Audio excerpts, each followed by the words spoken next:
semuanya. Perkenalkan, nama saya Lorenza Gracia dengan 3 digit yang terakhir 239. Saya Veronica Hedada Aji dengan 3 digit yang terakhir 033. Dan ini adalah tugas kami. Selamat menyaksikan. Banjir menerjang pemukiman warga di Dusun Ngendo, Desa Ngerapa. Hujan deras yang mengguyur kota Semarang selama 8 jam membuat sebagian besar kawasan tergenang banjir.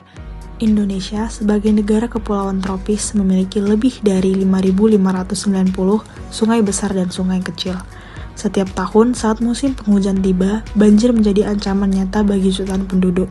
Tidak hanya kerugian materi, tetapi juga kerugian jiwa dan kesehatan. Tapi, benarkah banjir adalah bencana yang tidak bisa kita cegah? Tahun 2024, di Indonesia tercatat lebih dari 800 peristiwa banjir. Ribuan rumah terendam, ribuan hektar sawah rusak, dan ratusan ribu orang terpaksa mengungsi. Salah satu contoh banjir rob di Semarang yang terjadi akibat kombinasi pasang laut tinggi dan curah hujan yang ekstrim, menyebabkan kerugian ekonomi hingga miliaran rupiah. Namun tidak semua banjir terjadi begitu saja, banyak diantaranya diperparah oleh ulah manusia. Apa yang menyebabkan banjir? Penyebab utama banjir adalah yang pertama, curah hujan yang tinggi. Indonesia memiliki musim hujan dengan intensitas yang tinggi. Hujan deras dalam waktu yang singkat dapat membanjiri daerah yang tidak siap. Lalu yang kedua, penurunan fungsi resapan air, di mana hutan, rawa, dan lahan yang terbuka yang berfungsi menyerap air berubah menjadi area beton seperti jalanan dan gedung. Yang ketiga adalah penyumbatan saluran air, di mana sampah yang dibuang sembarangan menyumbat ke selokan dan sungai. Lalu yang keempat, kerusakan sungai dan tanggul, di mana sungai tidak dipelihara dengan baik akan mengalami sedimentasi sehingga kapasitas airnya berkurang. Lalu yang kelima adalah kenaikan permukaan air laut. Di daerah pesisir, terutama Indonesia, perubahan iklim memperparah banjir seperti banjir rob.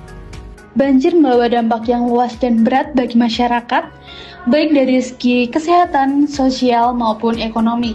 Dari segi kesehatan, banjir seringkali menyebabkan penyakit diare akibat air minum yang tercemar, infeksi kulit karena terpapar air kotor, serta meningkatnya kasus demam berdarah akibat genangan air yang menjadi tempat berkembang biaknya nyamuk. Secara sosial, banjir memaksa terjadinya pengungsian massal yang mengganggu aktivitas keluarga dan menyebabkan lumpuhnya sekolah serta fasilitas umum lainnya. Sementara dari aspek ekonomi, banjir menyebabkan kerusakan rumah, kendaraan, lahan pertanian, dan tempat usaha yang semuanya menimbulkan kerugian ekonomi yang besar. Untuk mencegah dan mengurangi resiko banjir, perlu dilakukan berbagai langkah konkret. Pertama, meningkatkan daya serap air tanah, antara lain dengan menanam pohon, membangun taman kota hijau, membuat sumur resapan, serta lubang biopori di lingkungan rumah. Kedua, menjaga kebersihan saluran air, yaitu dengan tidak membuang sampah sembarangan di sungai, serta rutin membersihkan got. Ketiga, membangun infrastruktur mitigasi banjir seperti tanggul penahan air, serta meninggikan tepi sungai agar tidak mudah meluap. Keempat, melakukan edukasi dan simulasi evakuasi, misalnya melalui pelatihan di sekolah, lingkungan RT RW dan komunitas, serta menyusun jalur evakuasi darurat. Kelima, memanfaatkan teknologi dengan menerapkan sistem peringatan dini atau early warning system berbasis SMS, sirine, dan radio komunitas, agar masyarakat dapat bersiap lebih awal saat resiko banjir terdeteksi. Banjir mungkin tak sepenuhnya bisa dicegah, namun kerusakan dan korban jiwa bisa kita kurangi.